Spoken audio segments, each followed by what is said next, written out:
এবারে নির্বাচনে প্রার্থী হওয়া? জি না, জি না, দেন নাই কেন না? এই জন্য না, এই আশায় না, প্রার্থী হওয়ার জন্য না, মার্কা হওয়ার জন্য না, খোদার কসম না, আখিরাতের জন্য। এবং আমাদের এটা বিশ্বাস, হাদিসের সবগুলো বক্তব্য একত্র করিলে এ কথা বোঝা যায়, কোন ইসলাম বিরোধী শক্তি, যত ষড়যন্ত্রকারী শক্তি, ইসলামের বিরুদ্ধে, ইসলাম নিয়ে যাদের গায়ে জ্বালা, ইসলাম নিয়ে যাদের অ্যালার্জি, ইসলামকে যারা পছন্দ করে না, এমন যেই কোনো মুনাফিক, যেই কোনো দুশ্মন আমাদের দেশেই মনে করেন হুজুররা বললে, যখনই বলে যে হুজুররা এই করছে, হুজুররা ওই করছে, হুজুরদের মধ্যে উদারতা কম, হুজুরদের মধ্যে বাড়াবাড়ি বেশি, হুজুররা সাম্প্রদায়িক দাঙ্গা লাগাই দিচ্ছে, হুজুররা আপনার প্রগতির অন্তরায়, আধুনিকতার প্রতিবন্ধক, যত কিছু বলে মনে করেন হুজুররা বলতে যাকে বুঝায়, বিশ্বাস যেই কোনো মানুষ ওদের আচরণ থেকে বের করলে এটাই পাবে, এই হুজুররা বলতে ওরা আমাদের কওমি মাদ্রাসার হুজুরদেরকেই বুঝায়। ওরা এটা বুঝে এই হুজুররা, এরাই হুজুর, বিরোধিতাই করুক কিন্তু আমগরেই কয় হুজুররা। তো কাজে আলহামদুলিল্লাহ, তুমি যে বারবার আমগরে এটা বুঝছো আমরা হুজুর, এবং আমগরে যে স্বীকৃতি দিছ, তোমার এই স্বীকৃতির জন্য তোমার ধন্যবাদ, ধন্যবাদ, ধন্যবাদ। এজন্য আলহামদুলিল্লাহ সব সময় হুজুররা, মানে কেউ বিরোধিতা করবে একটি অন্যায়, আল্লাহর বিরুদ্ধে, রাসূলুল্লাহ সাল্লাল্লাহু আলাইহি সাল্লামের বিরুদ্ধে, ইসলামের বিরুদ্ধে, কোরআনের বিরুদ্ধে, যেই কোনো রকমের ছোট্ট কেউ কোন রকম ষড়যন্ত্র করবে, অপমান করবে, তুচ্ছ-তাচ্ছিল্য করবে, তো ওই বিরোধিতাকারী সম্প্রদায় সবার আগে ভাবে যে এবার প্রথমেই যারা গর্জে উঠবে তারা কওমির সন্তানরা। এটা জান, ইসলাম বিজয় হবে, কালেমার বিজয় হবে, মাহদী আসবে, ইমানের পতাকা উড়বে, বিশ্বময় আরেকবার সারা পৃথিবীতে ইসলামের খেলাফত আরেকবার জিন্দা হবে। কিন্তু দেখার বিষয় হলো সেই কাফেলায় আমি, আমার সন্তান, আমার পরবর্তী বংশধর থাকবে কিনা। আল্লাহ আমাদেরকে তৌফিক দান করে। এজন্য ভুল করো না বাপ, কওমি মাদ্রাসার এই ইসলামী মহাসম্মেলন, বৃহত্তর দাউদকান্দি, মেঘনা, তিতাস কওমি মাদ্রাসা শিক্ষা বোর্ডের আজকের এই ইসলামী মহাসম্মেলনে আমাদের দুই পাশে আমাদের শ্রদ্ধেয় মুরব্বী ওলামায়ে কেরামকে সামনে রেখে আমি সমস্ত নওজোয়ানকে উদাত্ত আহ্বান করেছি, বলছি আগামী দিনের ইসলামের জন্য তোমরা প্রস্তুতি নাও। শুধু ইমানদার মুসলমান বাংলাদেশ নিয়ে স্বপ্ন না, একজন মুসলমান সারা পৃথিবী নিয়ে স্বপ্ন ইনশাআল্লাহ। নির্দিষ্ট কোনো সংখ্যা পূরণ হওয়া ওয়াজের জন্য জরুরি না, মানে কমপক্ষে যদি শ্রোতা 100 জন না হয় তাহলে ওয়াজ করা মাকরুহ, এমন কোনো বিধান নেই। কাজে এটা খুব মজার বিষয়, সহজ বিষয়, আল্লাহর কথা পৌঁছানোই মাকসাদ। 1 জন হোক, 1 লক্ষ হোক, 1 ঘন্টা হোক, 1 মিনিট হোক, 1 শব্দ হোক আর 1000 শব্দ হোক, আল্লাহর কথা পৌঁছানো মাকসাদ। এজন্য ইন্তেজামওয়ালারাও যদি চেষ্টা করেন, সুযোগ থাকলে বসার জন্য আরো জায়গা ব্যবস্থা করে দিলে ভালো হবে। দ্বিতীয় কথা হলো, মোবাইল হাতে ধরে ভিডিও রেকর্ড করা যাবে না। মোবাইল হাতে ধরে উপরে নিচে, স্টেজে নিচে, হুজুর, পাবলিক, টুপিওয়ালা, টুপি ছাড়া সবার জন্য নিষেধ করলাম, এটা আমার আদেশ করলাম। একজনও মোবাইল হাতে ধরে ভিডিও বা রেকর্ড করা যাবে না। আল্লাহর কথা মনোযোগ দিয়ে শুনলে বরকত হয়, আর মনোযোগের ক্ষেত্রে মোবাইল মনোযোগ নষ্ট করে, দিল জমায় না, অন্তরে একাগ্রতা তৈরি হয় না, বারবার মোবাইলের কথা মনে পড়ে, ফলে অন্তর জমে না, কলিজায় কোনো কথা ঢোকে না, হৃদয়ে কথা আসে না, মোবাইলেই যা জমা হয়। এতে মোবাইল যদিও ফায়দা হইল, মোবাইলে ওয়াজ উঠছে, কিন্তু নিজের জীবনের ফায়দা কোথায়? দ্বিতীয় কথা হলো, সাধারণ যারা জেনারেল পড়ুয়া ছেলে পেলে ভাই, তোমাদেরও এটা বোঝা উচিত। তোমরা যেই হারে সকলেই মোবাইল ব্যবহার করো, আমরা আমাদের কওমি মাদ্রাসাগুলোর একেবারে দাওরায়ে হাদিস পর্যন্ত তালেবে ইলমকে আমরা ছোট্ট মোবাইলও ব্যবহার করতে দেই না, বাটন মোবাইলও ব্যবহার করতে দেই না, স্মার্টফোন তো দূরে থাক। সেই ক্ষেত্রে তোমাদের এই বিলাসী জীবন, খামখেয়ালি জীবন আমাদের ছেলেদেরকে ক্ষতিগ্রস্ত করে। ওরা আফসুস করে যে আহা, সে মনে খুব মজা করতেছে, এত ছোট ছেলে, হাতে হাতে বড় মোবাইল, আর আমি মাদ্রাসায় পড়ার কারণে আমারে দিচ্ছে না। অথচ খোদার কসম, এটাই সত্য যে একদিন এটা স্পষ্ট হবে যে এই ব্যবহারকারীরাই মূলত ক্ষতিগ্রস্ত ছিল, আর আমরা যাদেরকে আগলায় রাখছি ইনশাআল্লাহ তারাই উপকৃত হয়েছে। এই জন্য আমি বললাম এটা জরুরি বিষয়, এটা খেয়াল করার মতো বিষয়। আমাদের তালেবে ইলম মাদ্রাসার, এটা কওমি মাদ্রাসা শিক্ষা বোর্ডের তত্ত্বাবধানে আজকের এই মুবারক মাহফিল। এখানে আলহামদুলিল্লাহ আমাদের অত্র অঞ্চলের কওমি মাদ্রাসাগুলো থেকে অনেক তালেবে ইলম আসছে। আল্লাহ তাআলা প্রত্যেককে ইলমে আমলে বরকত দান করেন। তালেবে ইলম ছাত্র ভাই, মাদ্রাসার যারা কওমি মাদ্রাসার সন্তানরা, আমার একটা বিশেষ কথা হলো, এই কথা মনে রাখতে হবে বাপ, কওমি মাদ্রাসার তালেবে ইলম এটা উম্মতের শেষ চেরাগ, আখেরি প্রদীপ, জাতির শেষ আশা ভরসার, ঈমান আমলের শেষ কেন্দ্রবিন্দু। অতএব এই সমাজের সমস্ত মানুষ গুনার মধ্যে ডুবে যাক, এই সমাজের প্রত্যেকটা কিশোর যুবকের হাতে একটা একটা বড় মোবাইল অথবা বিলাসী জীবন তাদের থাকুক, কিন্তু তুমি কওমি মাদ্রাসার সন্তান, তুমি মনে রেখো যে আল্লামা ইকবাল বলছেন, আগার চে বুত হে জামাত কি আস্তিনু মে মুঝে হ্যায় হুকমে খুদা লা ইলাহা ইল্লাল্লাহ।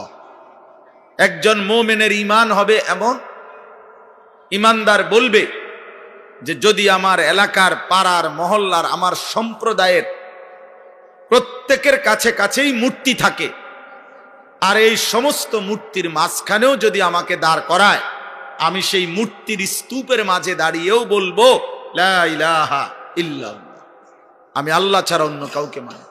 তার মানে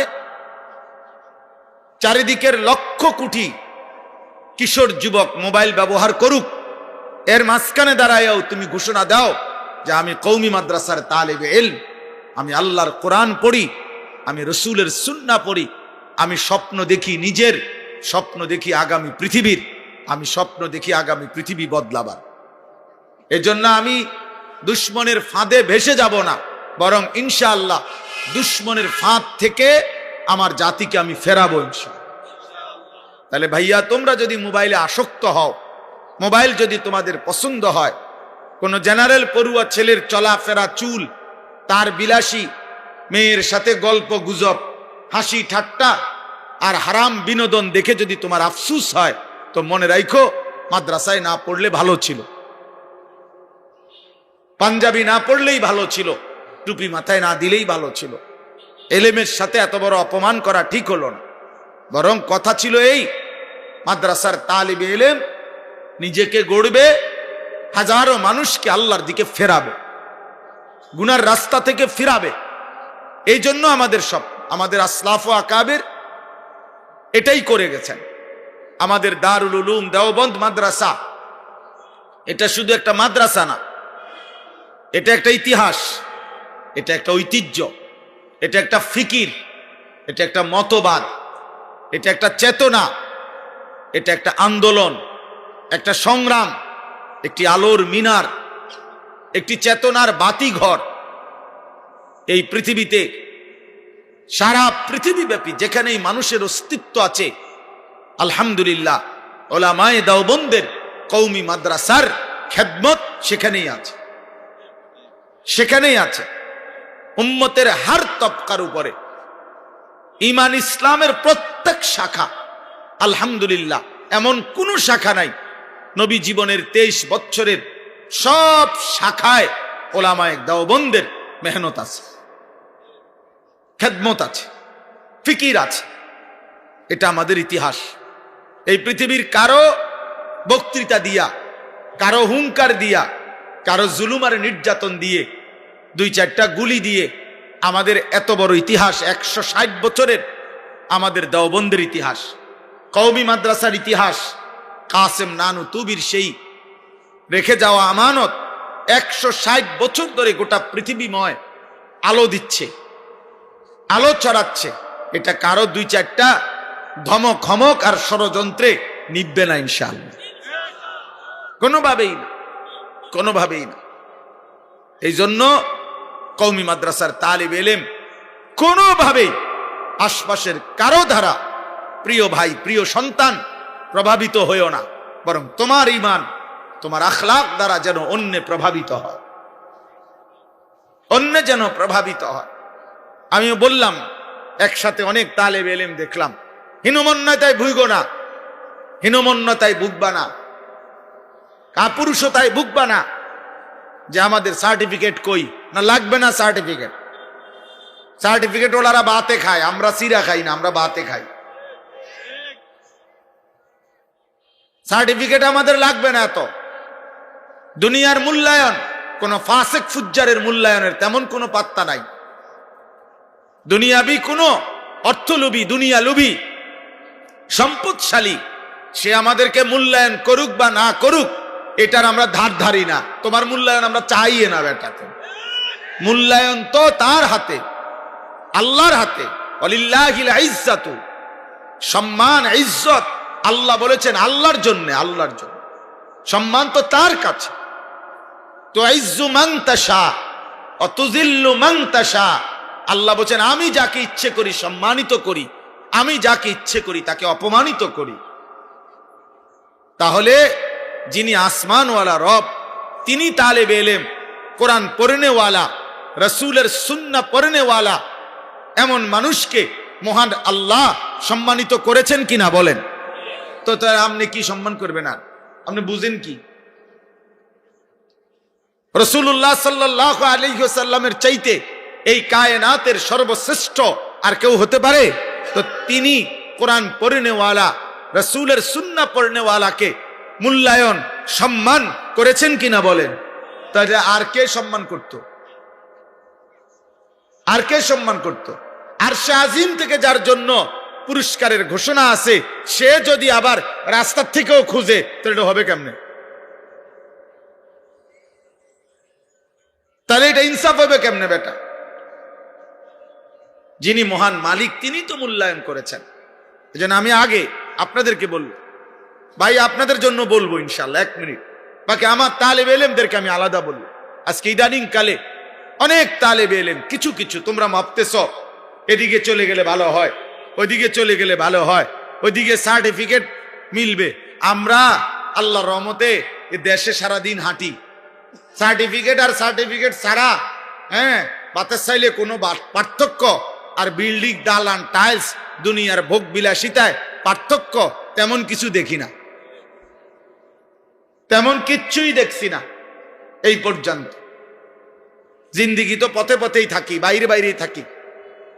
অতএব কোনোভাবেই কারো প্রলোভনে যে সার্টিফিকেট লাগবে, দুনিয়ায় প্রতিষ্ঠিত হইতে হবে, বড় কিছু হইতে হবে, আল্লাহর কসম কোরআনওয়ালার চাইতে বড় কিছু হইতে পারে না, সুন্নাহওয়ালার চাইতে বড় কিছু হতেই পারে না।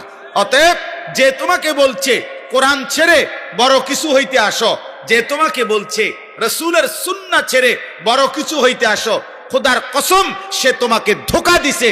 দাল্লা ওয়া আদাল্লা, ও পথ হারাইছে, তোমারও পথ হারা করে দিয়েছে। ও তোমারে ধোঁকা দিছে, ধোঁকা, ধোঁকা, ধোঁকা। কোরআনের চাইতে বড় পড়া হতে পারে না, সুন্নাহর চাইতে বড় কিছু কায়নাতে নাই। আমি চ্যালেঞ্জ করলাম, কোথাও নাই। গোটা ইউরোপের সবগুলো পড়া, গোটা ইউরোপের সবগুলো বইয়ের পড়া একত্র করলো, এখনো ন্যূনতম একজন আদনা মুসলমান, একজন সামান্য মুসলমানের যেই আখলাক, এই বেঈমানদের এখনো সেই আখলাক হয় নাই বেটা। চ্যালেঞ্জ এটা বেটা। যাদের ঘরে নারী পুরুষ ছেলে মেয়ে মা বাবার অবাধ ব্যভিচার, অবাধ মেলামেশা, যাদের কোনো পারিবারিক ফ্যামিলি সিস্টেম নাই, যাদের চরিত্রের কোনো পবিত্রতা নাই, যারা ফ্রি সেক্সকে রাস্তায় যত্র তত্র যেখানে সেখানে যেই কোনো অবস্থায় জিনা, ব্যভিচার, মদ, হারামকে যাদের কাছে স্বাভাবিক মনে হয়, এরা কোনোভাবেই আমাদের আদনা একজন মুসলমানের কাছেও আসতে পারে না বেটা, কোনোভাবেই না, কোনোভাবেই না, কোনো যুক্তিতেই না। প্রযুক্তি আধুনিক, তো সেটা তো মেশিনে না আধুনিক, মানুষের কথা না বলবা বেটা। বিমানে না দ্রুত চলে, মেশিনে না দ্রুত কাজ করে, রোডে না ভালো, বুঝলাম, সবই তো ঠিক আছে, এগুলো তো আধুনিকতা, এগুলো তো প্রযুক্তি, এগুলো তো হলো রড, লোহা, এটা তো ঠিক আছে, কিন্তু মানুষটার হালাত কি সেটা না বলবেন না। হিসাব বোঝেন নাই? মানুষটার আখলাক বলেন, হ্যাঁ মানুষটার আখলাক বলেন। এজন্য আমাদের এই ভারতীয় উপমহাদেশের বিখ্যাত বুজুর্গ সৈয়দ আবুল হাসান আলী নদভী রহমতুল্লাহ আলাই তিনি বলছিলেন যে, হে ইউরোপবাসী, তোমরা আজকে আধুনিকতার কারণে তোমরা পাখির মতো বিমানের শূন্যে উঠতে পারো, প্রযুক্তির কারণে মাছের মতো পানিতে অত্যাধুনিক জাহাজে ভাসতে পারো, তো পানির মধ্যে ভাসতেও পারো, শূন্যের মধ্যে পাখির মতো উঠতেও পারো, কিন্তু ইনসান হয়ে, মানুষ হয়ে দুই পায়ে জমিনে হাঁটতে পারো না। এটা আলী মিয়া নদভী রহমতুল্লাহর কথা। এজন্য কমপক্ষে বুঝমান তালেব এলেম যারা, কওমি মাদ্রাসা ছেড়ো না। কওমি মাদ্রাসা উম্মতের আখিরি চারাক, শেষ বাতি, শেষ প্রদীপ। এজন্য আমি তো সবসময় বলি, একথাই স্পষ্ট, অন্যের কোনো অবদান নাই, আমি এটা বলি নাই। অন্য ঘরানার অবদান ওনারটা উনি বলবো, আমারটা আমি করি, সোজা হিসাব। আপনারটা আমনে কর, আপনার অবদান আমি কবু কিতাম, আপনারটা আমনে বলেন। আমার ওলামায়ে কেরাম আসলাফ আকাবেরের অবদান আমরা বললাম। এই জন্য বললাম এটা বহুত জরুরি, আমাদের এটা মনে রাখতে হবে। কোনোভাবেই কোনোভাবেই কোনোভাবেই কওমি মাদ্রাসা, তালেব এলেম, এর চাইতে শ্রেষ্ঠতম উত্তম পড়ালেখা আর কোথাও তোমার জন্য মিলবে না। বাত মিলবে বাবা, বিল্ডিং মিলবে, আর্থিক সমৃদ্ধি মিলবে, কিন্তু কোরআন সুন্নাহর খেদমতের, আল্লাহর দ্বীন নিয়ে পড়ে থাকা, আল্লাহর দ্বীন নিয়ে জীবন কাটানো, আল্লাহর দ্বীনের উপরে মৃত্যু পর্যন্ত থাকা, ইনশাআল্লাহ আশা করি, এ কথা দৃঢ়তার সাথে বলতে পারি, এর চাইতে উত্তম কোনো জায়গা, এর চাইতে উত্তম কোনো জায়গা। আমি বলতেছিলাম, এটা বারবার কাইতে, অপারেটরওয়ালা কোথায়, এটা কি দেখেন কিছু? আপনি এটা ঠিক করেন, এসে আবার এখান থেকে হাতলারে মিয়া, আপনি এখানে আসেন।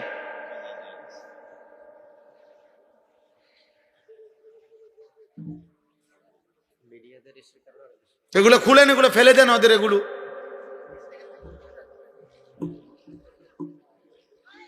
আপনার এটা পড়ে যেত, তারা কেমনে কথা বলা।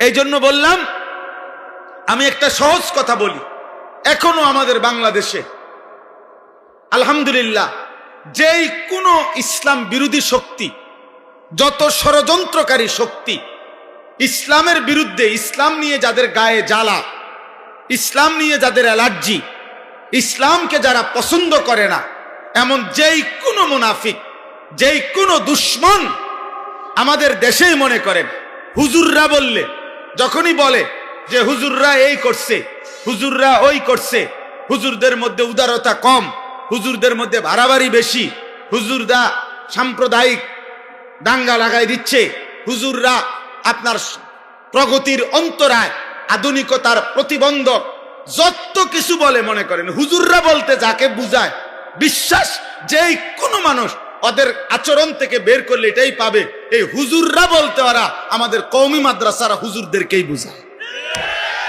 ওরা এটা বুঝে, হুজুররা এরাই হুজুর, বিরোধিতাই করুক, কিন্তু আমগরেই কয় হুজুররা।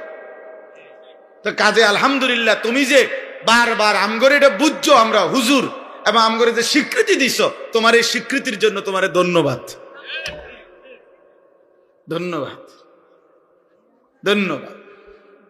এজন্য আলহামদুলিল্লাহ সব সময় হুজুররা মানে কেউ বিরোধিতা করবে একটি অন্যায়, আল্লাহর বিরুদ্ধে, রাসূলুল্লাহ সাল্লাল্লাহু আলাইহি সাল্লামের বিরুদ্ধে, ইসলামের বিরুদ্ধে, কোরআনের বিরুদ্ধে, যেই কোন রকমের ছোট্ট কেউ কোন রকম ষড়যন্ত্র করবে, অপমান করবে, তুচ্ছ তাচ্ছিল্য করবে, তো ওই বিরোধিতাকারী সম্প্রদায় সবার আগে ভাবে যে এবার প্রথমেই যারা গর্জে উঠবে তারা কওমের সন্তানরা।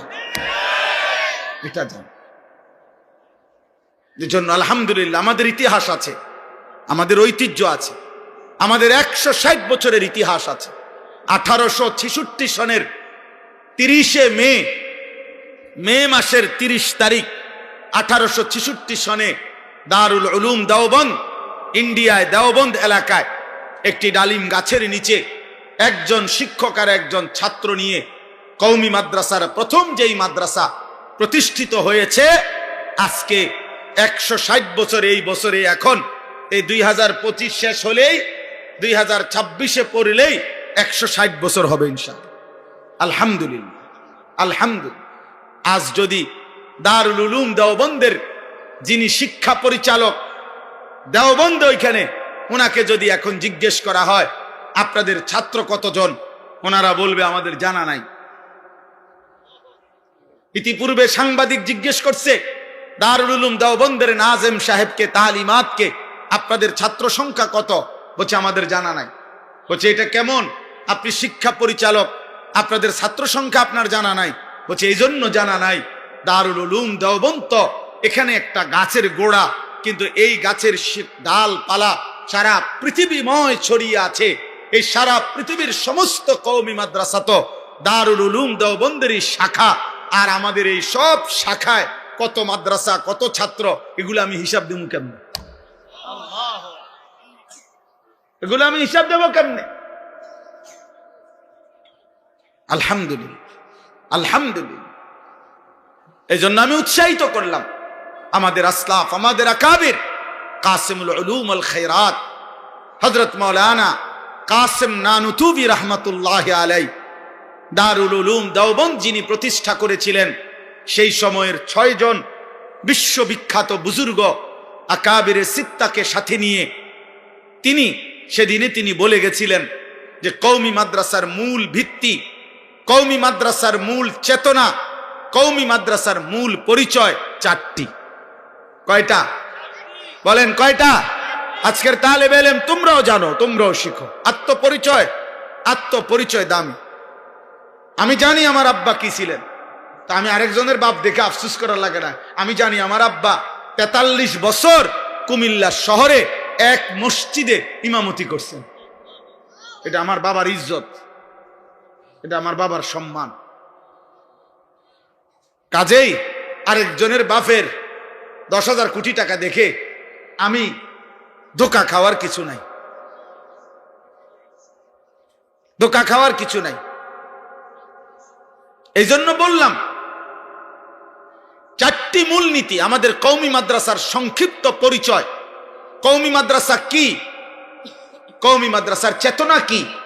কওমি মাদ্রাসার মূল ভিত্তিটা কি? 4টা জিনিস কাসিম নানুতুবি রহমাতুল্লাহ আলাইহি বলে গেছেন। 1 নাম্বার হলো তাওহীদে খালেস। 1 নাম্বার হলো তাওহীদে খালেস। বলেন, সবাই বলেন। একেবারে নির্ভেজাল, বিশুদ্ধ, একেবারে সন্দেহ সংশয় মুক্ত নির্ভেজাল ঈমান। যে ঈমানের মধ্যে, যে লা ইলাহা ইল্লাল্লাহ, এই বিশ্বাসের মধ্যে এক বিন্দু কুফর থাকবে না, শিরক থাকবে না, নিফাক থাকবে না। এরকম কুফর, শিরক, নিফাক মুক্ত